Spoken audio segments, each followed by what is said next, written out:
Directors playlist के how Raju Hirani makes movies के पिछले वीडियो में हमने उनके कैरेक्टर्स और कास्टिंग को डिस्कस किया था। इस वीडियो में हम उनकी फिल्मों की परफॉर्मेंसेस, म्यूजिक और सिनेमाटोग्राफी को एनालाइज करके इस प्लेलिस्ट का ये सेक्शन खत्म करेंगे।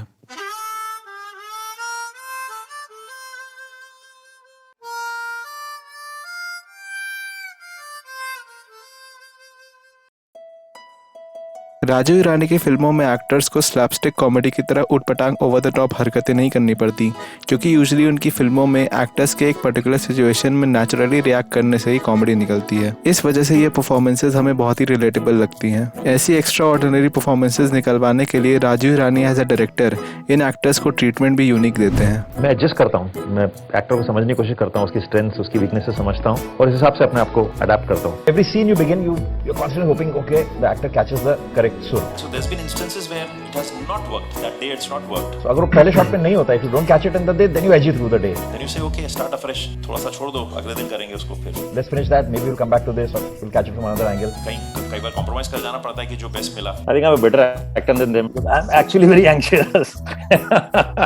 I'm trying to portray that I'm very calm and cool. If it goes smooth, then you're happy, then you're joking around, you're in good fun. See, if you start getting angry on the sets, all you're doing is disturbing the peace of that place. Because artists by nature are actually very sensitive people and very insecure on the day of the shoot. They're woken up early, they have makeup over their faces, they are wearing wigs, they're wearing clothes, sometimes they're working under rain, under sun. With all this paraphernalia, 200 people surrounding them, they still have to perform. And it's not easy, you know. People think this acting is all about just, okay, somebody goes and mouths some line. No.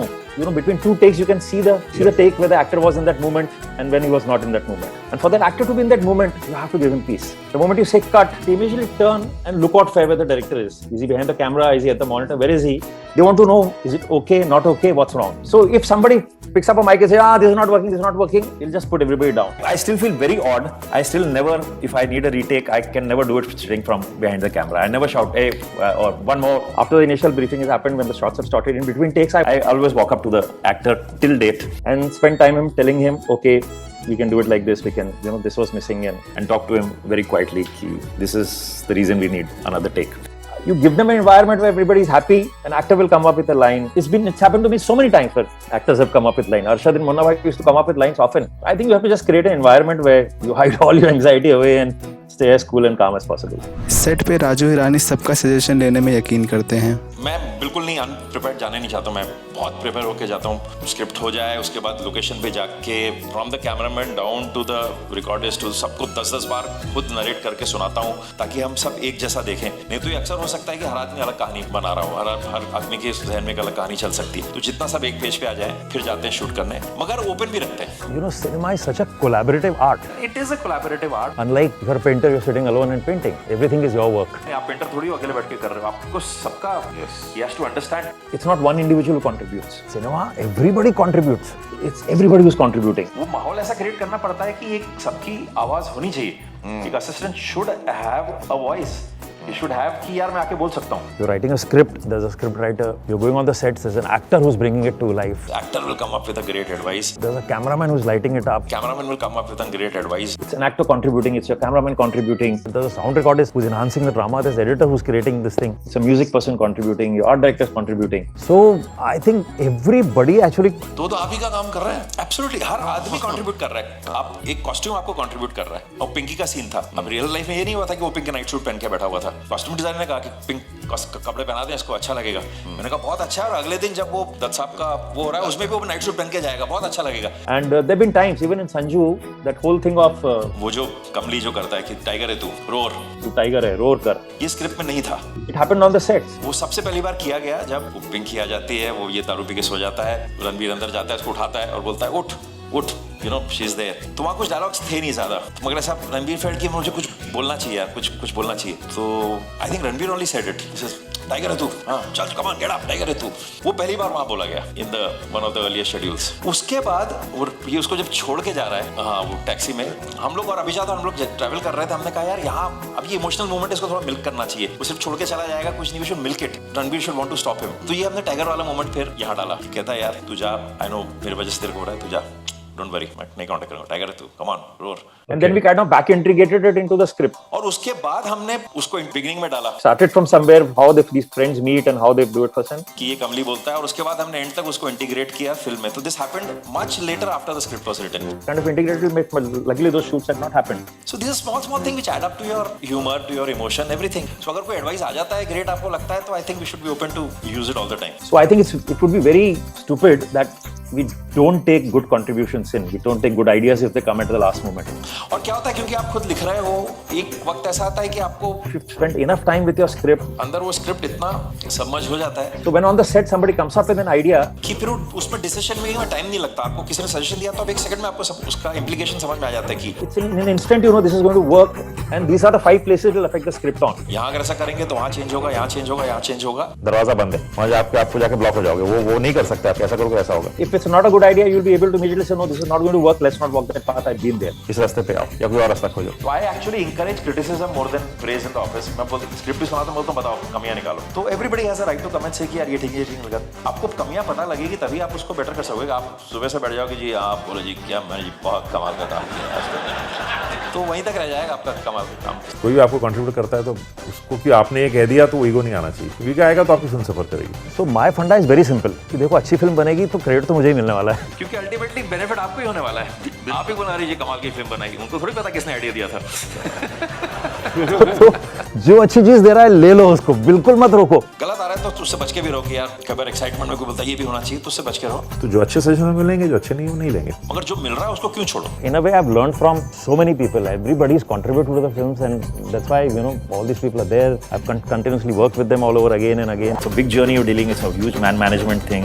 Things always don't go the way you want. Then you tell yourself, "Jhelo." Things when don't go, jhelo. You have to see the film. It's a bigger journey too. Eventually, when you see the film, all this is forgotten. So sometimes you have to jhelo to see that film out there. कई बार actors को direct करते वक्त उनके अंदर का editor भी बाहर आ जाता है। Being worked with you, I know the difference because I remember कभी-कभी when we were talking about scenes कि अच्छा ऐसा करें वैसा करें, and I could see you doing this.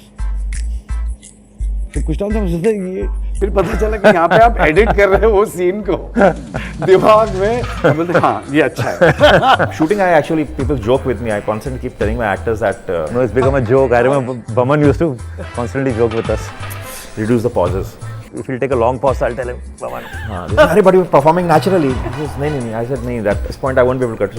I don't need a longer pause. He says, okay, काटता हूँ. Editing में नहीं काटेगा, यहीं कटवाएगा। बमन आज तक मेरी बैंड बजाता है एक सीन पर।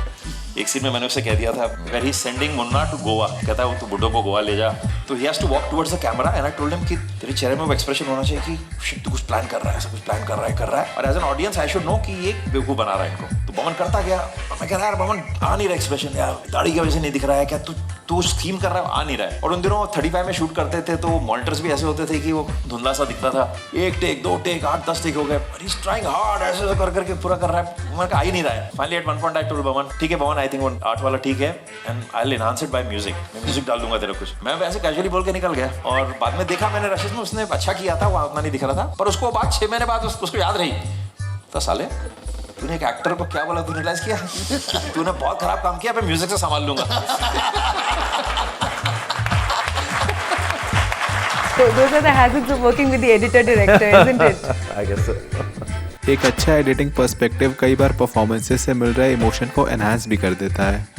फिर कई बार आप एज एन एडिटर आपकी मदद आती है। मैंने ये चीज़ नोटिस की कि कई बार अगर एक एक्टर एक इमोशनल लाइन कह रहा है तो ज़रूरी नहीं है कि उसके चेहरे पे रहने से आपको इमोशन आएगा, कई बार दूसरे के चेहरे पे रहने से बहुत ज़्यादा इमोशन आता है कि उसके लाइन्स पे दूसरा एक्टर कैसे रिएक्ट कर रहा है, उसको बहुत ज़्यादा इमोशन आता है। और since you asked an example, it happened, I remember now, लगे रहो मुन्ना भाई में एक सीन है जब संजू स्लैप्स अरशद, तो संजू गोज टू अपोलोजाइज और उन्होंने जेटी बनाई थी, उस पर जेटी पे जाके उससे माफ करते हैं। पर मेरे माइंड में एक था कि यार मैं ऐसे कुछ देखना चाहता हूँ, हो ही नहीं रहा था, बहुत टेक्स पे टेक्स किए, but I was not feeling emotional. We tried our best, then went to Arshad, I said, Arshad, cry a little more on these lines. And Arshad did a fantastic job actually. आप कभी जाके उस scene को देखिएगा, actually I'm more on Arshad than I'm on Sanju in that scene. And it's the same emotion I got. क्योंकि वो actor बोल रहा है कि तूने मेरे लिए क्या किया और ये उससे इमोशनल हो रहा है, अरे यार तू क्यों बोल रहा है ऐसा, मत बोल मेरे लिए, तो वैसे आ गया। So I think as a director you have to find different tools to finally make your scene work. So कई बार वो एडिटिंग से आ जाता है, कई बार परफॉर्मेंस से आ जाता है। अब जरा राजू हिरानी के मुंह से आमिर खान और संजय दत्त के शूट के बिहेवियर के बारे में सुनो। मुझे लगता है कि जो कहानियां हमारी हैं वो स्टोरी और परफॉर्मेंस ड्रिवन कहानियां, तो मैं लेता जाता हूँ, टेक्स भी ज्यादा लेता हूँ, जैसा सोचा था वैसा ना मिले तब तक मैं करता रहता हूँ। जो फर्स्ट फिल्म में बड़ा जोक होता था Sanjay Dutt, it's his favourite story that how every retake I wanted with him I would go requesting man you can we do one more. Because you were too shy to ask for a retake. No I would have said it very this thing. सामने कुछ नहीं कहते थे, वो पीछे जाके मेरे साथ जो असिस्टेंट्स थे उनको जाके कहते थे कितने टेक लेता है डायरेक्टर, यार ये डायरेक्टर को समझा, ये 10-10 टेक लेता है, 9-9 टेक लेता है, समझाओ इसको, इतने 1-2 टेक में ठीक हो जाना चाहिए। I have worked with other directors, they do it in 2 takes. Second film में ऑफ कोर्स वो समझ गए थे, फिर वो रिहर्सल भी करते थे घर में, स्क्रिप्ट पहले मंगा लेते थे, ऐसे मुझे सीन्स दो, व्हिच वाज वेरी अनयूजुअल, तो उनका इन्वॉल्वमेंट ज्यादा रहा। See with Aamir it's actually extremely easy to work with him. मैंने बड़े किस्से कहानियां सुनी थी उनकी, कि मैंने बहुत सी हॉरर स्टोरी सुनी थी, वो इंटरफेयर करते हैं और ये होती है, ये सुना था कि वो टेक ओवर कर लेंगे आपका शूट, वो बोलेंगे ऐसे करो, वो बोलेंगे ऐसे करो, और वो घोस्ट डायरेक्ट करेंगे। तो मैं वेरी ऑनेस्टली पहले दिन शूटिंग के मैं थोड़ा सा डरा हुआ था, मैंने कहा अभी पता नहीं क्या होगा, किस ढंग से होगा, कि ये अभी देखें क्या होता है, कि अब शूट पे वो क्या होता है, but it went so smoothly. और मैं ये कहना चाहूंगा कि मुझे कोई तकलीफ नहीं हुई। He is got a sharp mind, analytical mind, so comment करते हैं जो हर एक्टर कमेंट करता है, वो उनको लगता है कि ये मैं इस ढंग से कर सकता हूँ, वो देते हैं, और ये कभी इंसिस्ट नहीं करते कि आपको ये होना ही चाहिए। Aamir will never force, will say यार मुझे लगता है ऐसा, पर तू देख ले। As a director take inputs from all of them, so if an actor is talking from his point of view, why not take that input from him, तो which is very good for a director, की वो तो हर आदमी करता है। बमन, मुझे लगता है बमन उससे ज्यादा सजेशंस देता है कि ऐसे करूं ऐसे करूं, एंड आई अप्रिशिएट दैट, कि जितना एक्टर इन्वॉल्व हो तो हाँ, मैं कहता हूँ इंटरफेरेंस नहीं है, तो वो मुझे लगता है कि उनकी इन्वॉल्वमेंट को इंटरफेरेंस समझा जाता है। और आमिर खुद डायरेक्टर है, खुद प्रोड्यूसर रह चुके हैं, and is an actor who understands the craft very well. इतना एक्सपीरियंस है सिनेमा का, सिनेमा जीते हैं वो समझते हैं कि कैमरा के पीछे क्या हो रहा है, क्यों डिलेज हो रहे हैं, क्यों वक्त लग रहा है, क्यों लाइटिंग में इतना टाइम लग रहा है, तो वो इंपेशेंस है ही नहीं। तो ऐसे इंसान के साथ हमेशा आसान होता है, क्योंकि आप क्या कर रहे हो उस इंसान को समझ में आ जाता है, तो वो इतना एक डायरेक्टर के लिए चीजें आसान कर देता है। और चूंकि आमिर में इंपेशेंस नहीं है, तो सारे एक्टर्स उसके इनके इर्द गिर्द होते हैं, वो देखते हैं यार आमिर इतना पेशेंटली कर रहा है, तो उसका एक इफेक्ट होता है सारे कास्ट पे, वो सब पेशेंट हो जाते हैं। So it's very easy to work with somebody who understands everything. Aamir is so sharp कि वो फट से समझ लेता है कि आप क्या चाह रहे हो। इनफैक्ट आमिर के साथ तो मुझे बहुत मजा आया, आमिर के साथ काम करने में। With Aamir it's a huge joy to work with, बहुत ही मजा आया।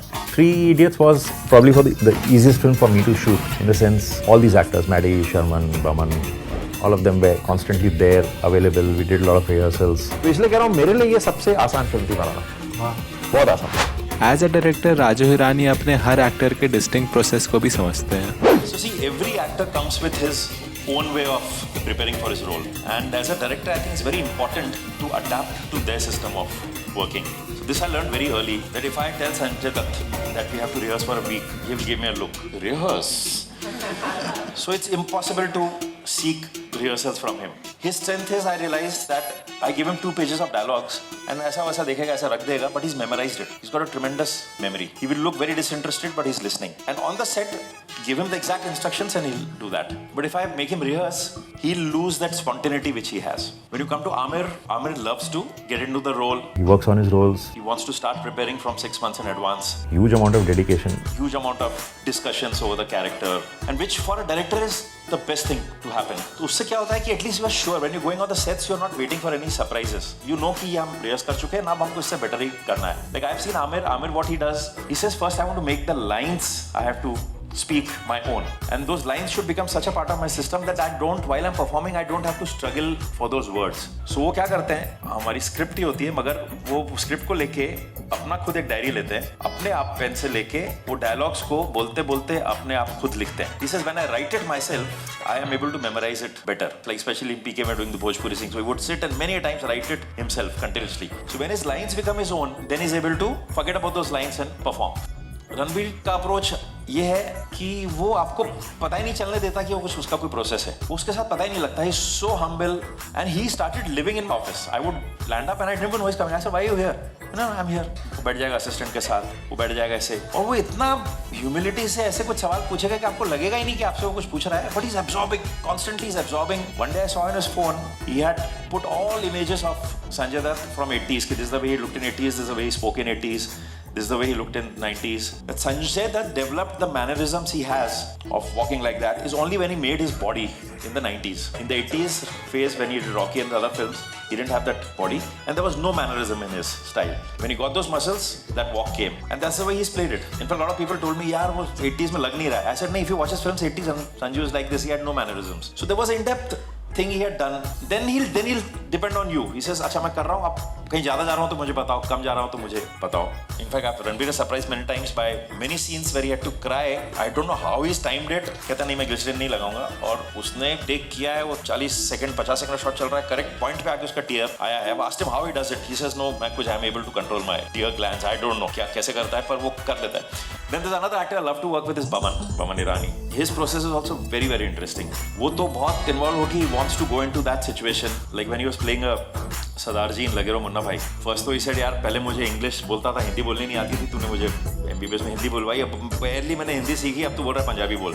But he went and sat in grant road में ऑटो स्पेयर पार्ट मार्केट में गया. वो 15 दिन बैठा और वहाँ वो सरदारियों को ऑब्जर्व करता था उनके मैनरिज्म सीखता था. पहले एक सरदार ने कहा कि हमेशा सरदार को हमारी फिल्मों में दिखाते कि वो जोकी होते हैं. सरदार इज नॉट ऑलवेज जोकी. दे से he is also very emotional. He can also be he's very clever. Now Lucky Singh is a happy-go-lucky guy, but he's very bright. He's very smart. He's very quick thinking. They are aggressive, but in a nice sort of way. Like if they ask you for a cup of tea, they are not asking you, "Will you have a cup of tea?" Chai. Deal is done. चाय पीने मतलब खत्म होगी बात. So I got that deal is done from them only. Deal is done. Deal is done. शाम को we would also go and have a drink with them in a bar. One day he called me at 11th at night. He says, यार please come save me. These guys are wonderful people. मगर इतनी पिला दी है मैं घर नहीं पहुंच जा सकता. I'm sitting in Sion in this one bar. Just come and save me.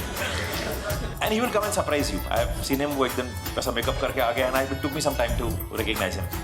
Like talking about Arshad Varsi. With Arshad Varsi I discovered that if you give him a scene and you say the lines as they are written, which was on my first day of shoot, I discovered कि I gave him lines and he said something else. I said, Arshad पर ये lines नहीं है, lines ये हैं. He said, हाँ. Then he started saying the lines as they were written in the script, and he was not sounding half as good he did it in the first take, because he has this habit of taking those lines and saying it in a way which makes it real. Like हम लोग real life में जब बात करते हैं तो हम लोग फंबल करते हैं, हम लोग एक शब्द को 2 बार बोलते हैं, हम स्क्रिप्ट जैसा एकदम स्मूथली नहीं बोलते. तो वो उसको वैसा एक फील देने के लिए वो सेंटेंसेस को तोड़ मरोड़ करके अपनी भाषा में कुछ बोल देता है. So then I felt कि यार I can't force him to speak as it's written in the script. The best thing is to adapt to his style, keep a hawk's eye that the gist of what I want is being said. The joke is not getting lost, the emotion is not getting lost. Just let him be like that. But with all of them, there's huge amount of conversations actually. Lot of conversations. So basically every actor comes with his own set of this thing. You see their strengths and you adapt to their style.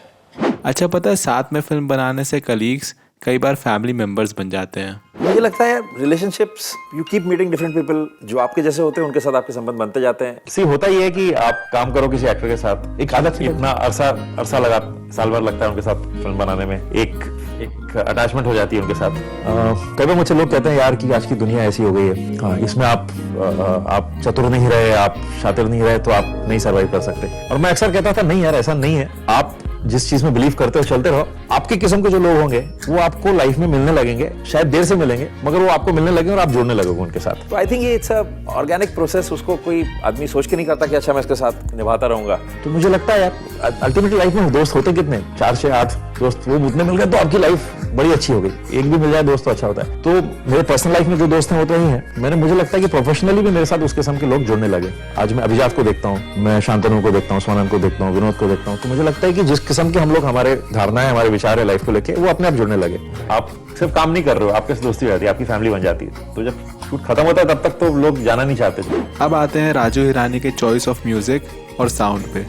2 किस्म के music होते हैं. एक होता है जिसका film से कोई कनेक्शन नहीं होता. वो म्यूजिक बनाए इस वजह से जाता है कि अब बीट हो, हैप्पी बीट्स हो, पब के लिए बने, डिस्कोथेक के लिए बने, लोग नाचे, ये करें, और वो उस हिसाब से कंपोज किया जाए. तो उसका फिल्म में कनेक्शन नहीं होता है. अचानक बात करते हैं, you cut to another location, people are dancing, which is happy. मुझे लगता है सबसे पहली बात तो ये गलत, ये कंप्लीटली रॉन्ग बिलीफ है कि हम आइटम सॉन्ग डाल देंगे तो हमारी पिक्चर चल जाएगी. और 10 फिल्में ऐसी हैं जिसमें अच्छे आइटम सॉन्ग है मगर वो फिल्में नहीं चली है. एक म्यूजिक होता है जो कंप्लीटली फिल्म को माइंड में रख के बनाया जाता है. तो वो मुझे लगता है वो थोड़ा ज्यादा मुश्किल होता है बनाना. और वो फिल्म देखने के बाद जैसे 3 Idiots का भी अब मैं याद करूं तो चाहे वो ऑल इज वेल हो, चाहे वो जुबिडी भी हो, चाहे वो रिलीज के बाद बहुत ज्यादा रिलीज के पहले बिल्कुल नहीं चला था music, but I also accept कि we'll have to improve in that, कि कोशिश ये करनी पड़ेगी कि जो फिल्म का म्यूजिक बना उसको भी कुछ इस ढंग से बनाए कि थोड़ा सा और। म्यूज़िक डिपार्टमेंट में राजू हिरानी शांतनु मोहित्रा के साथ फ्रीक्वेंटली कोलैब कर चुके हैं। वहीं साउंड डिपार्टमेंट में बिस्वदीप चैटर्जी उनके कांस्टेंट कोलैबोरेटर और FTI के दोस्त भी रह चुके हैं। इन दोनों के मिलने का किस्सा भी बहुत फनी है। फिल्म इंस्टीट्यूट हमने जब ज्वाइन किया था, पहला मैंने वहाँ पे होली फिल्म केतन मेहता की शूट हो रही थी, तो उसका बैकग्राउंड स्कोर इंस्टीट्यूट में रिकॉर्ड हो रहा था। They used to hire out the services. तो रजत ढोलक के एक म्यूजिक डायरेक्टर हैं, अभी भी बॉम्बे में बहुत अच्छा काम करते हैं, वो बैकग्राउंड म्यूजिक रिकॉर्ड कर रहे थे। तो सब हम जूनियर्स थे, हमको राउंड ऑफ करके हमको खड़ा कर दिया माइक के सामने कि चलो अब खड़े होकर माइक के सामने बोलो jiggy jiggy jig check jig check jiggy jiggy jig check. वो बैकग्राउंड स्कोर था। फिर आई थिंक उसको मॉनिटर रूम में लग रहा था कि एक आवाज कुछ ऑफ जा रही है, अलग जा रही है। फिर मैं पता आप गाओ, फिर आप निकल जाओ, आप निकल जाओ कि अच्छा आप जरा साइड में बैठ जाओ करके उसको बैठा दिया। फिर मुझे बाहर बैठा दिया गया था। Finally when it got over हम लोग we were going away, but this person जिसको बैठा दिया था he was really dying of depression. कहता यार मेरा कुछ नहीं होने वाला। वाज राजू हिरानी। उनकी फिल्मों की साउंड मिक्सिंग अगर हम नोटिस करें तो एक कॉमेडिक मोमेंट हाईलाइट करने के लिए बैकग्राउंड म्यूजिक के ऊपर यूजुअली एक कार्टूनिश साउंड इफेक्ट होता है। ये साला विनम्र कौन है? कंट्री में ड्राई डे। मैं रणछोड़ दास हूँ यहाँ। निकालने में मेरी मदद कर रहे थे। हम तो लड़क जाएंगे। सर आप जानते हैं हम कौन हैं? तेरे को दिखता है ना बापू? तो और किसे बताऊंगी? उसके दोस्तों को? मैंने भर दिया है।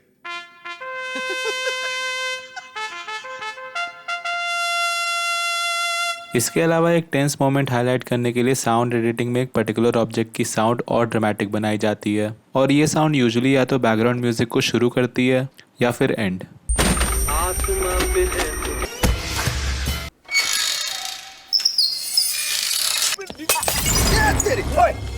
मेरी मदद करो पुत्र जी।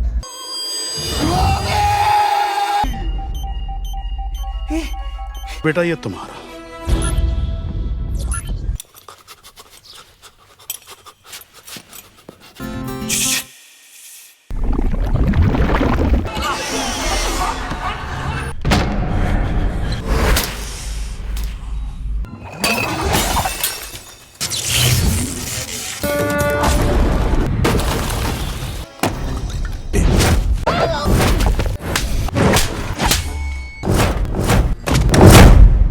अब आते हैं सिनेमाटोग्राफी पे।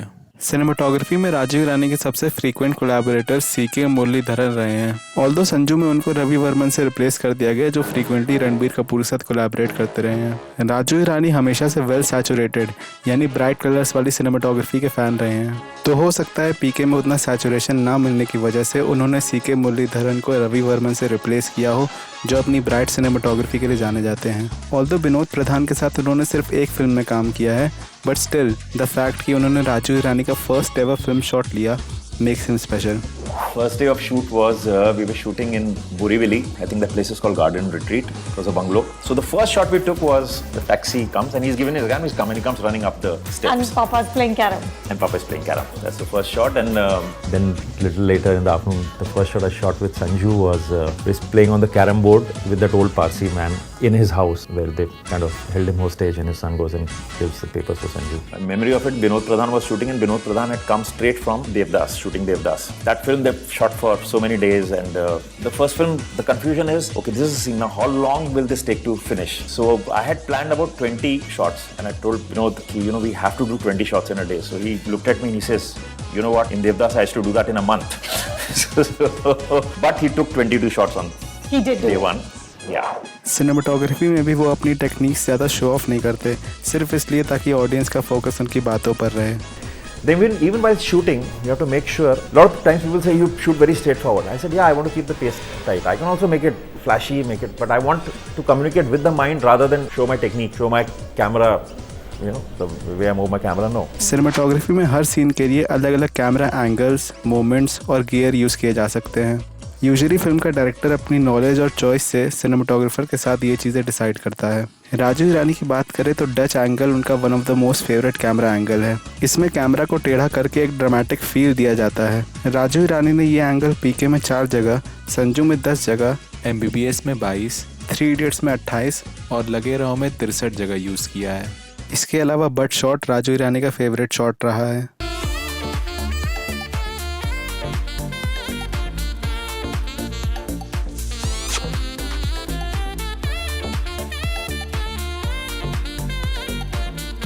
कैमरा मोमेंट में वो फ्रीक्वेंटली पुश इन यूज़ करते हुए आए हैं, जो यूजुअली लीड और सपोर्टिंग कैरेक्टर्स का रिएक्शन ड्रामेटिक वे में कैप्चर करने को मदद करता है। इसको कुछ सीन्स में वो लेंस के मूवमेंट से अचीव करते हैं और कुछ सीन्स में डॉली गियर का इस्तेमाल करते हैं।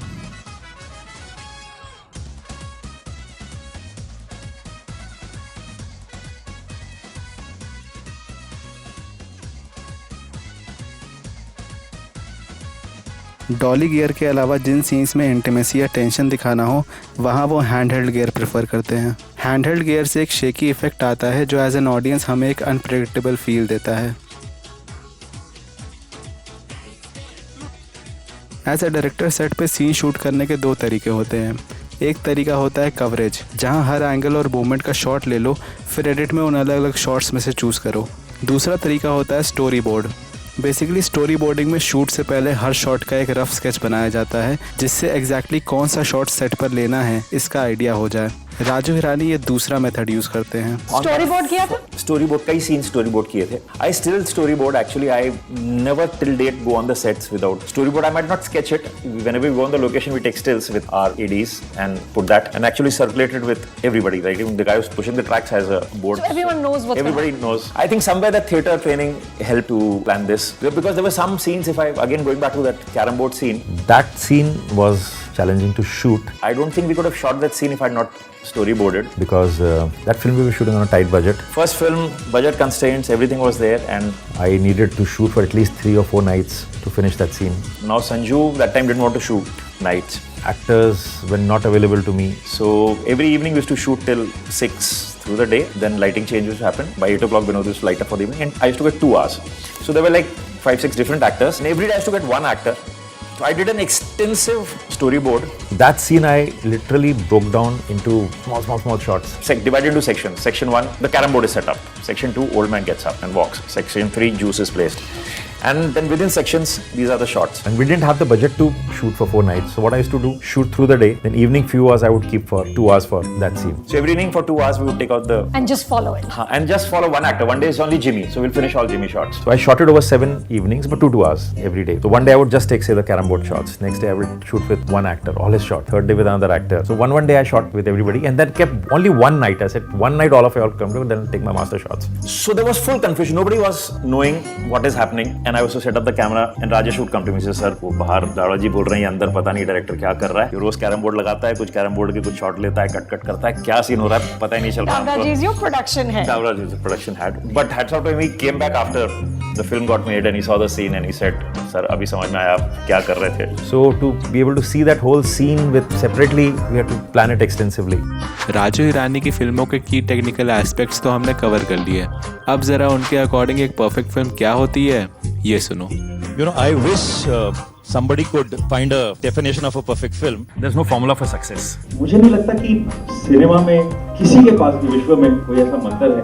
I don't think you can really define what is a perfect film. या कोई फॉर्मूला है कि जिसको फॉलो किया जाए तो हम ऐसा सिनेमा बना सके जो लोगों को अच्छा लगे, ऐसा सिनेमा बना सके जो जैसा अपने का कमा सके। Then I guess all of us would be making perfect films. वो मंत्र होता अगर किसी के पास तो हर आदमी सक्सेसफुल फिल्म बनाता, तो हर आदमी कमर्शियली सक्सेसफुल फिल्म बना रहा होता। मगर जो हमारा फॉर्मूला बने हुआ कि what works is based on completely what has worked. The moment you think of a formula for success, you try to preempt what the world is going to like. तो I think फॉर्मूला हमारा बना है from past successful फिल्मों को देख के एक formula बनाया जाता है और assume किया जाता है कि लोगों को अच्छा लगेगा। So post the film is released, you find formulas for it. First time somebody must have shot in Switzerland, people said, wow, people went berserk. तो लोगों को लगना है कि अब हर फिल्म में स्विट्जरलैंड में एक गाना डालना जरूरी है, वो चलता है। चलो स्विट्जरलैंड, आज तक स्विट्जरलैंड जा रहे हैं। अब नहीं बंद हो गया, आप लोगों ने देख लिया। अच्छा कि यार ये वर्क करता है, मैं एक ये आइटम सॉन्ग डाल लूं, यार ये मैं एक एक्शन सीन डाल लूं, हवा में उड़ा के एंटी ग्रेविटी कुछ कर लूं। You need an item song, you need an action scene. It's like how Rocky did that first, that whole training thing. He's boxing and he's going. But that formula worked when it happened the first time. Now every sports film you see will have that. It's aping that. Second time it's not unique anymore. Formula is more risky. So I think that's a recipe for disaster. मैं जहाँ से आया, मैं नागपुर से आया, कोई film industry में connection नहीं था, फिल्म इंस्टीट्यूट गया, वहाँ से आया, 2-3 फिल्में मैंने एडिट करने की कोशिश की. I had some not so happy experiences. मैंने इंस्टिंक्टिवली मैं एडवर्टाइजिंग से आया और मैंने आके ये फिल्में बनाई. तो मुझे लगता है एक एडवांटेज ये हुआ कि मैं बहुत क्लोज प्रॉक्सिमिटी में नहीं था फिल्म इंडस्ट्री के लोगों के साथ. तो मुझे पता ही नहीं था कि ये सारी चीजें फिल्मों में होनी जरूरी है. कि सिनेमा ऐसा होता है, सिनेमा ऐसा होना चाहिए, ये सिनेमा चलता है, ये सिनेमा नहीं चलता है. मेरे साथ हुआ था जब मैंने MBBS बनाई थी. Film was already halfway to the shoot. मैं नाम नहीं ले सकता हूँ किसी डायरेक्टर के साथ. फिल्म इंडस्ट्री के हमारे डायरेक्टर हैं, अच्छे जाने माने, उनके साथ बैठा हुआ था. He was Sanjay Dutt's friend and he had read my script. पहला ट्रायल था एड लैब्स में, उन दोनों फिल्म सिटी में. And he came and told me, वो जो डायरेक्टर थे उन्होंने आए, उन्होंने मेरे गले में हाथ डाला. you know what you're doing is a disaster. You are on a disaster path. बोला तूने क्या किया यार? तो मैंने कहा क्या? He says आपने संजय दत्त को लिया, you've taken an action hero And you've made him play this feel good character. feel good comedy में ले लिया, वो गलत था. ये इस किस्म की ये फील गुड फिल्म बना दी, पागल है. You're shooting half your film, more than half your film inside a hospital. और पूरी पिक्चर अस्पताल के अंदर है. यार ये क्या है, अस्पताल के अंदर फिल्म है और ये सब है. Don't set up a film in a hospital. You cannot have a film in a hospital. The whole film is set in a hospital. You have dry sets, कुछ कलर नहीं है तेरे सेट में. There's no color. कलर के तरह colour चाहिए होता है, कलरफुल लगना चाहिए. And I've heard that you're shooting all your songs in India. Songs, you're shooting songs here? No. कोई भी गाना बाहर इंडिया के बाहर शूट नहीं किया आपने.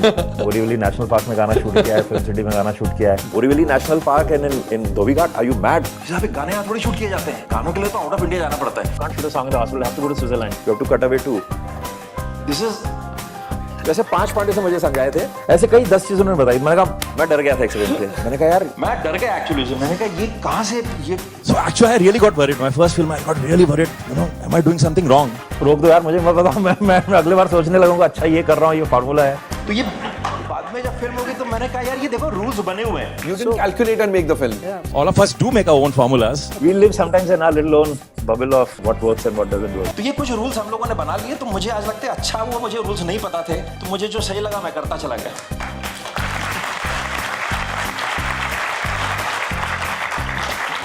ऑल्दो वो किसी फॉर्मूला में नहीं यकीन करते, पर फिल्म बनाते वक्त legendary film maker Ingmar Burgman के गोल्डन रूल्स उनके दिमाग में जरूर रहते हैं.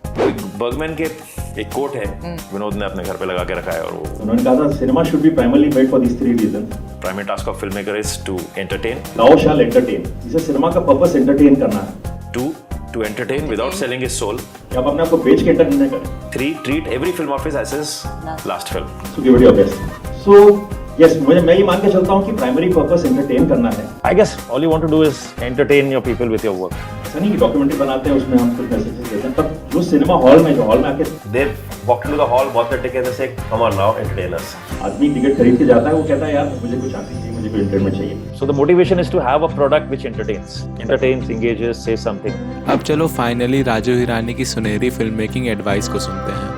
How do you equate success? What do you equate success with? It depends on how do you define success. For me, when I was making a first film, that was my dream. I said, I have come to this city. If I can make one film, and then even if I die, it's okay. So that was my dream, to make one film. So when I achieved that, that was success to me.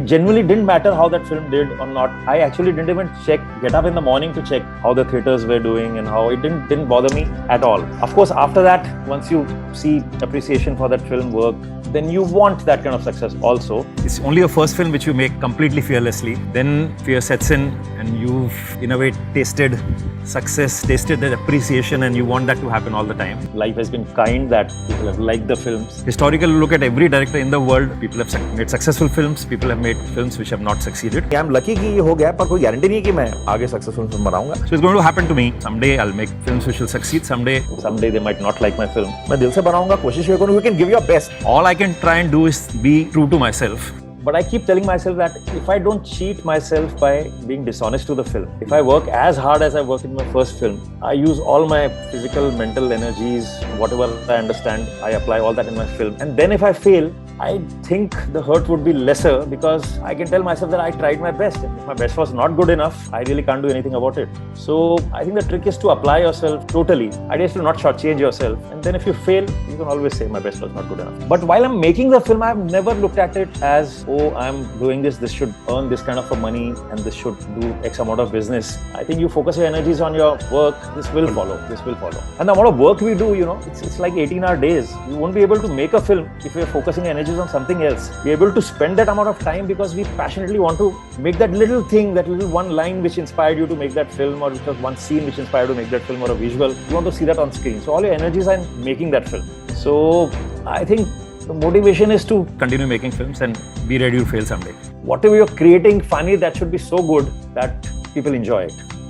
तो इसी के साथ directors playlist में how Raju Hirani makes movies वाला section खत्म होता है। हमने इस सेक्शन में उनके अलग अलग फिल्म मेकिंग टूल्स को उनकी जुबानी समझा, लेकिन मैच अभी खलास नहीं हुआ लकी। असली अंडरस्टैंडिंग तो तब होगी ना जब हम इन सीखे हुए टूल्स का एप्लीकेशन देखेंगे। यानी आने वाले वीडियो में उनके 2 आइकॉनिक सीन्स का ब्रेकडाउन करके राजू हिरानी की director's playlist once and for all खत्म होगी। तो डेट मार्क कर लो, एक महापुरुष का बर्थडे आने वाला है।